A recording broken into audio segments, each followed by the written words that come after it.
કઈ વાંધો નહીં, સસ્પેન્સ જાજુ રાખવું નથી ને આપણા પેટમાં વાત જાજી ટકે નહીં, આપણે સસ્પેન્સ રાખતા આવડે નહીં. શું છે સાહેબ? મને થોડી ખબર છે. સિયાબેન નો ભાઈ કે બેન આવો ને પાછું. એ તો હવે શું કેવું મારે તને. રામ રામ સીતારામ ને જય શ્રી કૃષ્ણ, જય માતાજી, જય ગોપાલ, જય ઠાકરધણી, જય જલારામ, જય જિનેન્દ્ર, જય સ્વામિનારાયણ મહાદેવ, હર હર હર મહાદેવ. કેમ છો? મોજમાં? તો વાંધો નહીં બાપુલિયા, બિલકુલ મોજમાં રહેવાનું, કારણ કે આજે વહેલો જાત્રાનો સંઘ આપણો પહોંચી ગયો છે ગોલાધર હનુમાનજીના મંદિરે. તો કીધું ચલો આજે આપણે જુનાગઢથી કંઈ ઇન્ટ્રો કે એવું કંઈ નથી કરવું, અને કીધું મંદિરે પહોંચીને જ આપણે ઇન્ટ્રો ને એવું બધું કરીશું. તો મસ્ત મજાની સવાર પડી ગઈ છે. સુરત દાદા એમના ઘરેથી નીકળે છે, બપોર થશે ત્યાં સુધીમાં તપી જશે એકદમ. અને બસ આમ કહીને કે ખુલ્લા ખેતરમાં અત્યારે માંડવીની સિઝનનું ને હા ધોમ હાલે હો બધે. માણસો અત્યારમાં ઓપનેરું લઈને જાય છે, મૂલી લઈને જાય છે, કારણ કે મોસમ બધાને હકેલવાની બાકી છે ને, એમના હિસાબે બધા પોતપોતાના કામમાં પોરવેલા છે. હવે જોઈએ છીએ કે આજે આપણે પેલી ચણાની જે દાળ હતી ને, તમને અગાઉ વિડીયોમાં જોયું એમ કે મોકો મળશે ત્યારે પાછા આપણે જશું ને ચણાની દાળ આપણી ચોખ્ખી કરવાની છે.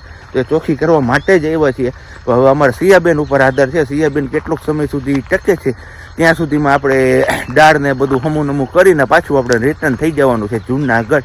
તો બસ કંઈ નહીં, ચા પાણી નાસ્તો ને એ બધું આપણે ઘરેથી સ્કીપ જ કરીને રાખ્યું હતું, એટલે અહીંયા આવીને ચા પાણી નાસ્તો ને એવું ફિક્સ કર્યું, કારણ કે સિયાબેન સૂતા હતા ને ત્યાં જ એમને આપણે ગાડીમાં બેસાડીને ગોલાધર પહોંચાડી દીધા છે. બાકી મસ્ત મજાની સવાર પડી ગઈ છે અહીંયા, જોરદાર. ગામડાની કંઈક આમ સવાર જ અલગ જ હોય કા. જે લોકો ગામડામાં રહેતા હશે ને એ બધાને તો આમ મોજ આવી જતી હશે, કારણ કે ગામડું એ ગામડું ભાઈ, અને સિટી છે એ કોન્ક્રીટનું જંગલ છે, ને ગામડું છે એ મસ્ત મજાનું આમ કહીને કે સ્વર્ગ જેવો અહેસાસ થાય સવારમાં, એમાંય ખાસ કરીને શિયાળાની સવારમાં. તો કંઈ નહીં, ચલો હનુમાનજી મહારાજની આરતી ને બધું થાય છે, આરતી ને બધું પતે પછી તમને લોકોને હું હનુમાનજી મહારાજના દર્શન ને કરાવી દઉં ને પછી પાછા આપણે આગળ કન્ટિન્યુ કરીએ છીએ.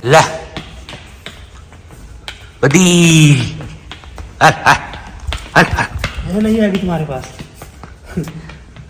સૌથી પહેલા તો ગુડ મોર્નિંગ ને રામ રામ.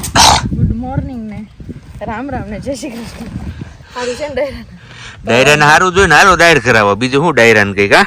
દાળ તો બની ગઈ, હવે દાળ કરો બધા. હવે વાવલવાની રહી, પછી ચાળવાની રહી, પછી જોઈએ. બાકી આવી કઈક દાળ બની છે આપણી અટાણે. મસ્ત મજાની અહીંયા ચોખ્ખી થઈ જાય.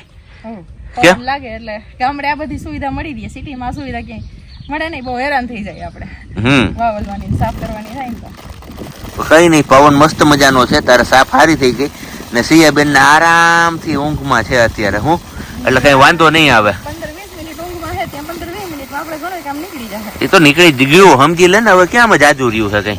થોડીક જ છે ને. હવે ઓલી જાડી દાળ છે ને, જે મોટા ચણા નીકળ્યા હોય, હા, ઈ ચણાની દાળ ઓમાં છે, એટલી વાવલવાની. તો ભેગા દળાવી નાખવી ને.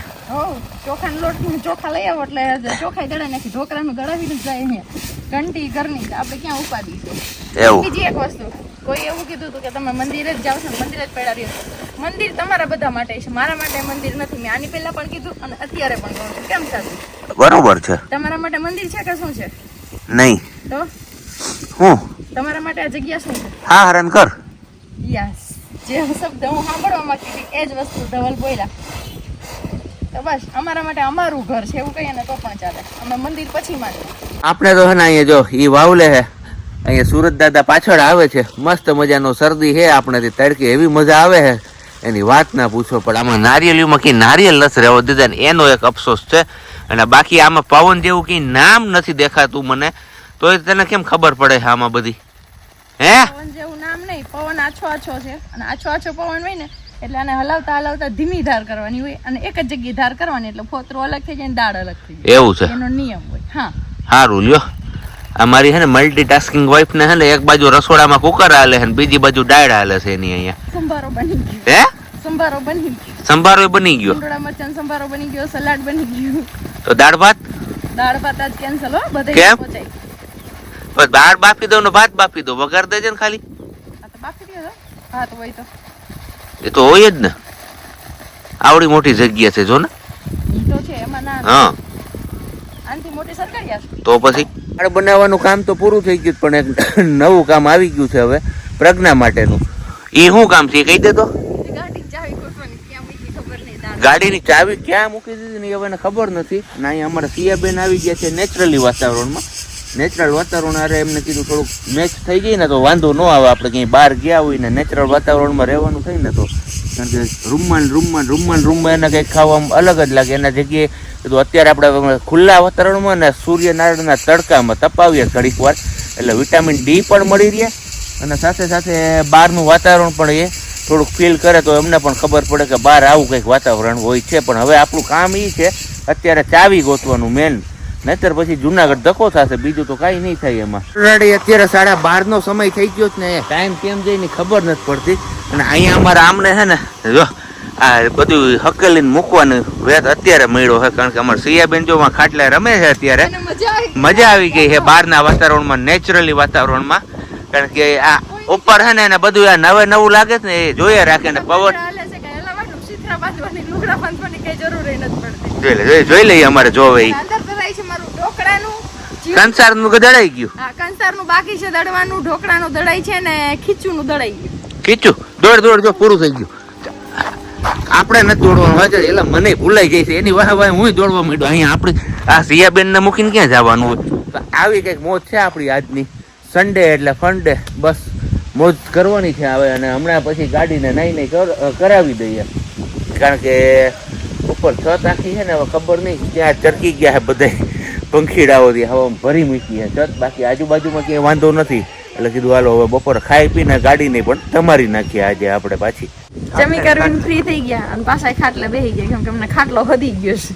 મને તો જો કે અટાણ સુધી હતો તો પણ મારી છોકરીને ખાટલો વધી ગયો. ખાટલો ને ગામડાનું વાતાવરણ એને કઈ ઘટે નહીં, મોજે મોજ છે. જો એ મસ્ત અહીંયા એન્જોય કરીએ છીએ. હલકો હલકો તડકો લાગે છે, કેમ કે શિયાળાનો આવો તડકો પણ મીઠો લાગે અને પવન પણ નેચરલી એટલે મજા આવે. જે 4 દિવાલની વચ્ચે હોય એને કઈક જ નજુ એટલે બોલવામાં લોચો થઈ ગયો, એને કઈ નવું જોવા મળ્યું કે આવું તો મેં કોઈ દિવસ નહોતું જોયું. રોજ 4 દિવાલની વચ્ચે હોય ને બહુ થાય તો આપણે સરકારી ગયા હતા, ને બાકી ટ્રાવેલિંગમાં હોય તો ગાડીમાં હોય તો મજા આવી ગઈ અમને. ચલો જમી લીધું ને મસ્ત પવન આવે છે ને તો હવે આવે છે નીંદર, પણ હવે હુવાનું નથી, કામ છે થોડુંક એ પતાવી લઉં પછી મળીએ આગળ કન્ટિન્યુ કરીએ. પેલા અત્યારે સિયાબેનનું એક કામ છે એ પતાવી લઈએ પછી બીજું કામ કરીએ. 9:30 વાગ્યા છે ને હજી આપણે ગોલાધર થી આવ્યો ને હવે બધું ઠેકાણે પાડીએ છીએ. સિયાબેનને આરામથી સુવડાવી દીધા છે. આમ તો જો કે ગોલાધર હતી ત્યારથી જ સૂઈ ગઈ હતી, પણ કીધું ડિસ્ટર્બન્સ ન થાય ને એ રીતના અહીંયા અમને ઘરમાં એન્ટ્રી કરાવી લીધી અને હુવડાવી દીધી છે. એટલે કીધું આપણે આ જે પાછળનું બીજું કામ છે ને એ કામ થયા રાખે આરામથી ફટાફટ. જો બેનબા પાછા જાગી જાય ને તો કામ નહીં થાય કંઈ. અને પાછી કાલે પ્રજ્ઞા હશે એકલી.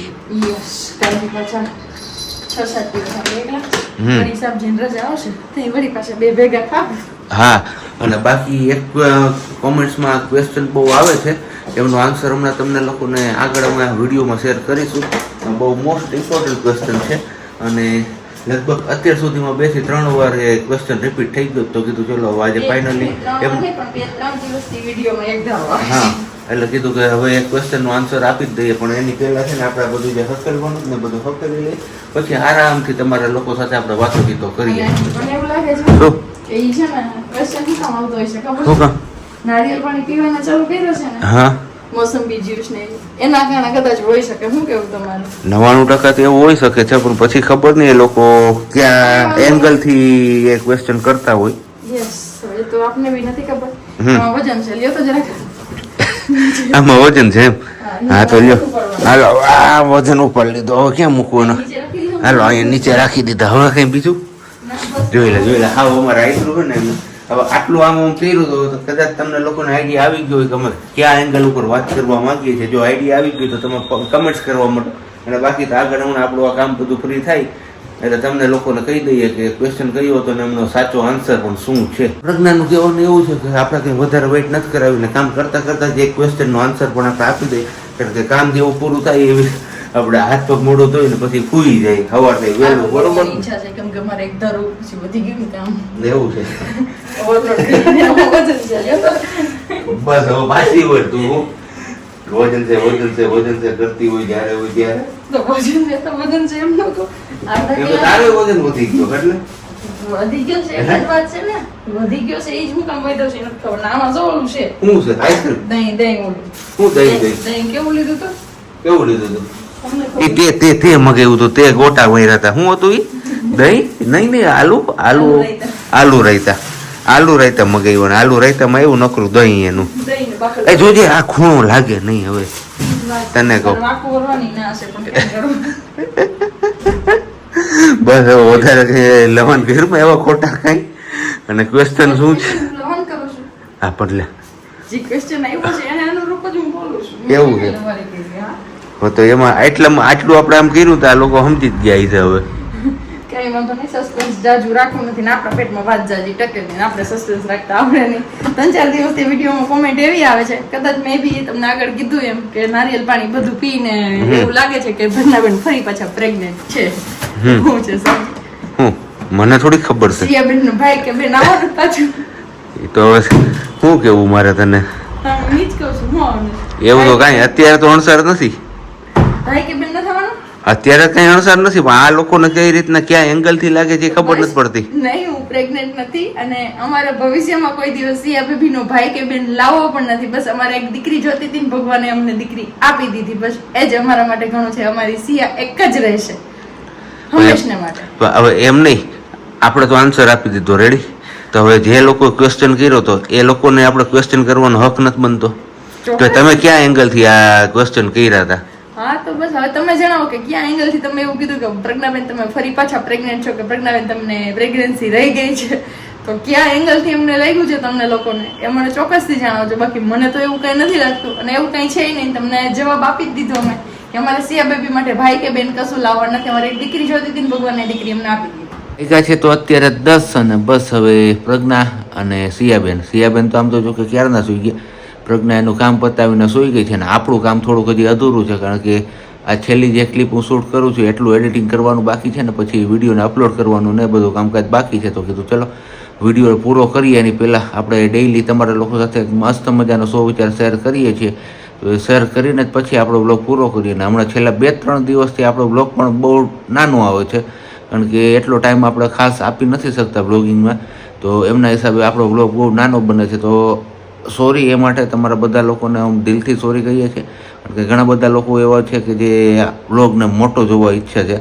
તો હવે જ્યારે પણ એવી રીતના ટાઈમ મળશે ત્યારે આપણે તમારા લોકો માટે શ્યોર મોટો બ્લોગ બનાવીશું. પણ અત્યારે તો બસ આટલું રાખીએ અને જતાં જતાં મસ્ત મજાનો સુવિચાર પણ તમારા લોકો સાથે શેર કરતા જઈએ. આ સુવિચાર છે ને મેં એક જગ્યાએ વાંચેલો છે અને ત્યાં એવું લખેલું હતું, જો આ દુનિયામાં કોઈ છોડવા જેવી વસ્તુ હોય ને તો શું છે ખબર છે તમને લોકોને?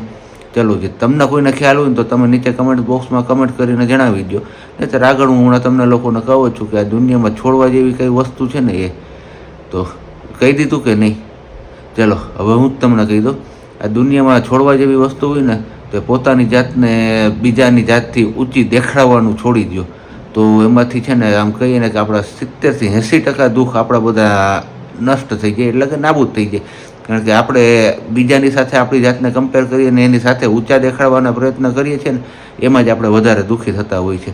આ વાત સાથે તમે લોકો સહમત છો કે નહીં એ પણ તમારે કમેન્ટ્સ કરીને જણાવવાનું છે. ને બાકી હવે મળીશું આપણે આવતીકાલે નવા બ્લોગ સાથે. ત્યાં સુધી બધાને બબ્બાઈ, ગુડ નાઇટ, જય શ્રી કૃષ્ણ. શાંતિથી રહેજો અને શાંતિથી રહેવા દેજો.